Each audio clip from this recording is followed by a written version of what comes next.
ഈശോ മിശിഹായ്ക്ക് സ്തുതിയായിരിക്കട്ടെ.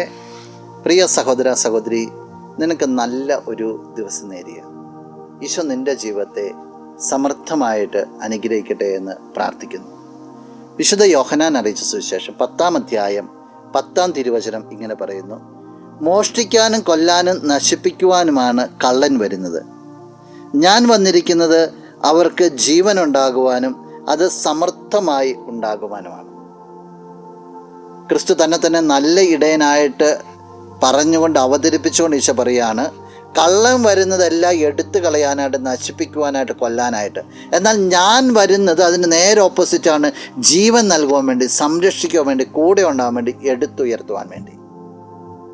ക്രിസ്തു നിൻ്റെ ജീവനെ പരിപോഷിപ്പിക്കുന്നു. ക്രിസ്തു നിൻ്റെ ജീവനെ വിലമതിക്കുന്നു. അവിടുന്ന് നിനക്ക് വേണ്ടി ബലിയായി തീർന്നിരിക്കുന്നു. നല്ല ഇടയനാണ്.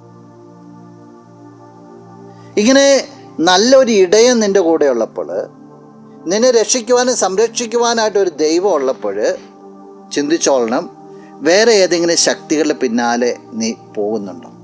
വേറെ ഏതെങ്കിലുമൊക്കെ സ്വാധീനങ്ങളുണ്ടോ? അവിടെയും ഇവിടെയുമുള്ള രണ്ട് വള്ളത്തിലുള്ള കാൽവെപ്പാണോ നിൻ്റെ ജീവിതത്തിൽ നടക്കുന്നത്? നിനക്ക് വേണ്ടി നിലകൊള്ളുന്ന ക്രിസ്തുവിനെ തിരിച്ചറിഞ്ഞ് അവനോട് കൂടെ ആയിരിക്കുവാൻ നിനക്ക് എത്രത്തോളം സാധിക്കുന്നുണ്ട്? അവൻ നിന്നിൽ വളരട്ടെ. നമുക്ക് പ്രാർത്ഥിക്കാം. കണ്ണുകൾ അടച്ച് കരങ്ങൾ കൂപ്പാം. നല്ലവനായ കർത്താവേ, നിന്നെ അങ്ങ് സ്തുതിക്കുന്നു, ആരാധിക്കുന്നു, മഹത്വപ്പെടുത്തുന്നു. നിന്റെ നിറ സാന്നിധ്യത്തെ നന്ദിയോടുകൂടി ഓർക്കുക. ഈ വ്യക്തി നിന്റെ നാമത്തിൽ അനുഗ്രഹിക്കട്ടെ എന്ന് പ്രാർത്ഥിക്കുന്നു. സർവ്വവിധ നന്മകളോട് നിറയട്ടെ.